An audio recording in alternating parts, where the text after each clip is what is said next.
Okay, diorang sifatkan bumi sfera ni adalah satu teori konspirasi dan pembohongan dari pihak NASA tau.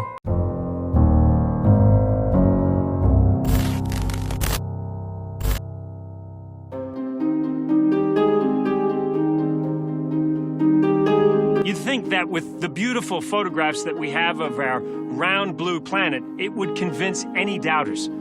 But there are still some who insist that the world is flat. It's not testable, it's not measurable, it's not provable, it's not real. Is Flat. flat. The Earth is flat. My reality, my senses tell me that the earth is flat.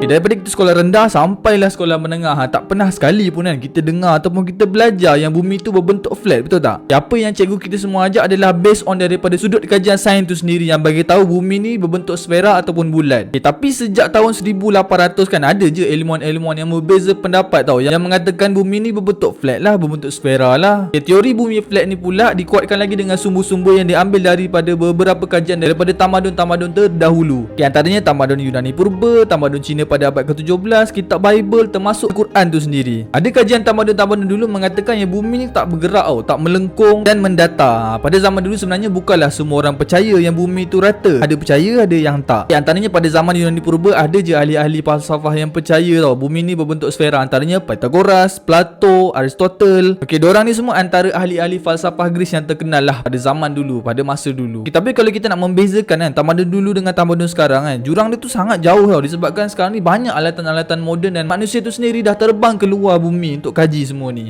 Duduk dekat space station sana. Golongan bumi rata ataupun dekat negara luar dikenali sebagai Flat Earther Society. Golongan ni adalah golongan yang tak percaya langsung guys yang bumi ni berbentuk sfera, berbentuk bulat. Golongan ni macam membiak dengan jayanya sejak 1800 tahun yang lepas tau, sampailah sekarang. Antara orang yang terawal yang memperjuangkan fakta Flat Earth ni adalah seorang yang bernama Samuel Rowbotham. Masa kebangkitan Samuel Rowbotham ni kan, dia ni sempat jugalah buat banyak sangat kajian dan dia keluarkan teori dia sendiri tau, sampai tertubuhnya grup Flat Earth Society. Korang tahu tak Flat Earth Society ni kan memang sampai sekarang ada tau. Selain tu dia juga influence ramai sangat orang dengan buat buku yang bertajuk Earth Not Globe. Kemudian dia cipta model bumi dengan cara dia sendiri. Dia gelar model bumi tu kan sebagai Zetetic Astronomy. Tapi masa awal penubuhan Flat Earth Society ni kan tak berapa ramai lah yang join. Tapi dari tahun demi tahun kan kepercayaan orang mengenai Flat Earth ni mula bertambah. Dia punya pengikut pun makin lama makin ramai. Antara sebab lain kan yang diorang cakap bumi ni flat adalah diorang bagi tahu yang dalam Bible ni ada semua tu. And then ada juga yang percaya tau dekat beberapa ilmuwan-ilmuwan yang terdahulu yang cakap bumi ni flat, antaranya Samuel Rowbotham tadi tu lah. So kalau kita fikir secara logik memang kita semua tak boleh duduk dalam tempat yang melengkung tau, dalam keadaan yang melengkung, surface yang melengkung. Macam yang korang tahu kan, sfera ni permukaan dia melengkung. So macam mana lah kita nak stable duduk dekat tempat yang tak rata. So seperti mana yang orang-orang flat earth ni kan alami, diorang boleh berdiri dengan tegak, and then diorang tengok pula bangunan tegak berdiri. So teori macam ni jugalah antara hujah terkuat daripada golongan flat earth ni. Kalau korang nak tahu macam mana diorang gambarkan bentuk bumi ni kan, yang dipanggil Zetetic Astronomy tadi itulah. Korang tengok gambar ni. Golongan Flat Earth ni gambarkan yang utara dunia ni sebagai titik tengah bumi, dan arah selatan pula terdiri daripada seluruh lingkaran bumi tau, termasuk kiri dengan kanan. Kemudian laut Antartik ni diorang bayangkan sebagai tembok ais raksasa setebal 150 hingga 200 kaki untuk menahan air laut daripada jatuh. Bunyi dia macam lawak betul tak? Daripada konteks agama diorang kan, diorang beranggapan yang tembok ais tu adalah penghalang sampaikan manusia pun tak boleh lepas tembok ais tu. Selain tu diorang cakap jugalah selepas tembok ais raksasa tu ada hidupan lain, ada dunia lain. Tapi dunia apa pun tak tahulah.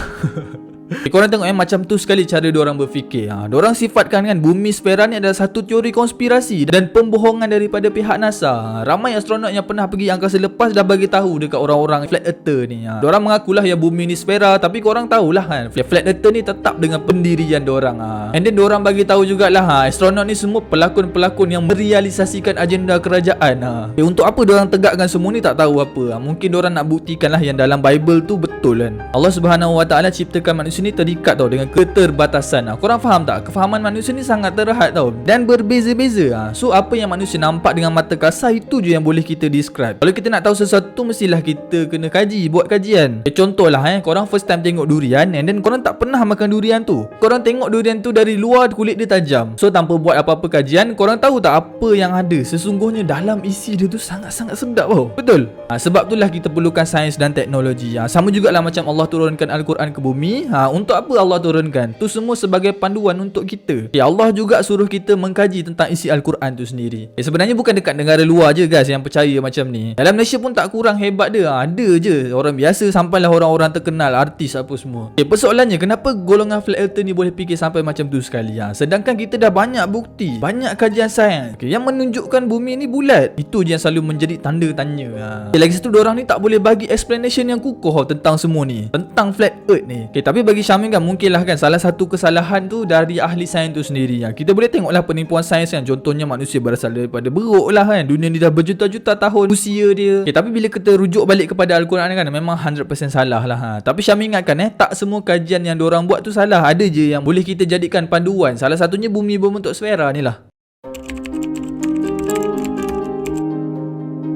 Keluasan bumi ni sekitar 510.1 juta kilometer persegi tau. Disebabkan dunia ni terlalu besar kan, jadinya kita tak boleh nampak lah, kita tak boleh rasa yang dunia ni melengkung. Banyak sebenarnya bukti kukuh yang membuktikan bumi ni berbentuk bulat. Antaranya kejadian siang dan malam lah. Golongan flat earth ni cakap bumi ni tak berputar, tapi sebaliknya matahari yang mengelilingi bumi. Hujah macam ni memang tak boleh diterima lah. Sebab kalau matahari bergerak dalam keadaan bumi yang rata kan, kita berkemungkinan akan ada siang sahaja atau malam sahaja, dan serentak seluruh dunia. Sebab kita tahulah fizikal matahari tu memang sangat-sangat besar kan. So kalau dia bergerak macam ni, maknanya tak ada malam langsung lah. Betul tak? Mungkin lah kan, kalau matahari tu sedikit jauh kan, dia akan mengurangkan cahaya tapi masih lagi tak gelap. Selain tu korang takkan jumpa langsung sunset dengan sunrise. Kita tak nampak langsung lah matahari tenggelam, terbit. Bukti ni antara bukti yang paling kukuh lah sekali yang bumi ni sfera. Ada satu video daripada National Geographic yang Syamil tengok. Ada cerita lah pasal golongan flat earth ni. Kemudian mereka sendiri panggil scientific group buat kajian menggunakan metod Bedford level. Bedford level ni antara metod terawal lah yang digunakan oleh Rowbotham dekat sungai Bedford. So dia berharaplah dengan kajian yang dibuat ni, dia dapat buktikan yang bumi ni rata. Pada tahun 1838, Rowbotham ni dah ukur lengkungan bumi ni dengan cara menggunakan bendera putih. Kemudian bendera tu dibawa ke tengah sungai menggunakan kapal. Kemudian di standby satu teleskop untuk dia teropong bendera tadi sama ada hilang ataupun tak. So sikit demi sikit bendera tu hilang. Dekat sinilah Rowbotham dapat bukti kukuh yang bumi ni betul-betul berbentuk bulat. Tapi dia masih nak nafikan juga sebab dia ni kan penegak keadilan flat earth kan. So bila kajian ni tak berjaya, dia buat pula kajian-kajian lain selain daripada Bedford level ni. Okey, kita berbalik pada cerita asal scientific group tadi lah. So metod yang sama jugalah digunakan untuk tunjukkan kepada golongan flat earth tadi secara live. Tapi dekat sini dia beza sikit.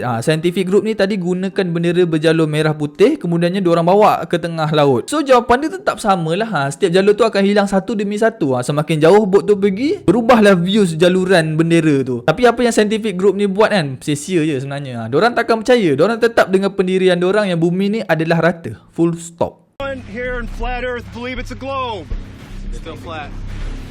No, it's Anyone, raise a hand. It's not a pear either. Dalam Al-Quran sendiri terdapat 5 ayat daripada 5 buah surah yang berbeza yang menerangkan bumi ini adalah satu bentangan ataupun hamparan. Di antaranya surah An-Naba ayat 6, surah Al-Nazi'at ayat ke-30 dan surah Al-Ghashiyah ayat ke-20. Dekat sini ramailah yang salah anggap guys. Terutamanya orang-orang yang beragama Islam. Ramai yang cakap hamparan tu macam kapet. So kapet ni tadi dibentangkan dekat tempat yang rata lah kan. Tapi sebenarnya maksud hamparan tu tak semestinya dekat tempat yang rata. Contohlah kalau korang hamparkan kapet dekat surface yang melengkung macam ni. Tak mungkin kapet tu akan menjadi tegak, betul tak? Mestilah diikut melengkung sekali. Dekat situlah yang dimaksudkan dengan hamparan dalam Al-Quran tadi. Ada satu situation yang seorang hamba Allah ni bertanya soalan tentang flat earth ni dekat Ustaz Zakir Naik. The sister posed the question that the world is spherical, referring to that Quran says Allah has made the earth as a farash, as a spread out. We have spread out the earth. Sister, when the Quran says that the earth is spread out, it does not mean it is flat. Okey, ni bukti yang paling last sekali angkasawan negara kita sendiri iaitu Sheikh Muzaffar Shukr dah pergi ke International Space Station. Okey, selama dia dekat International Space Station, dia tengok sendiri bagaimana keadaan bumi tu. Bumi dia berbentuk sfera, bumi dia berputar. And then dalam masa yang sama dia orbit juga bumi. Okay, dia ada share pengalaman dia lah. Okay, dia tempuh satu hari tu dalam masa 90 minit je. Sebab apa boleh jadi macam tu? Sebab masa bumi berputar, dia pun ikut sekali orbit dah. Jadinya kelajuan tu berganda lah. So sebab tu lah cepat. Okay guys, sebenarnya buang masa je untuk kita fikir ataupun kita kaji lebih dalam lagi. Sebab ahli-ahli sains, astronot dah sahkan ni bumi ni sfera. Bukan ahli sains je, sejak 1500 yang lepas lagi, ilmuwan Islam pun dah ramai yang sahkan tentang ni. Mufti Wilayah Persekutuan pun dah bagi kenyataan yang teori flat earth ni tak adalah sampai terpesong akidah seseorang tu. Tapi dia tu satu perbuatan yang sia-sia. Okay, banyak lagi yang perlu kita fikir dari membincangkan tentang isu ni. Okay, korang dekat side mana? Flat earth ataupun sfera? Komen dekat bawah.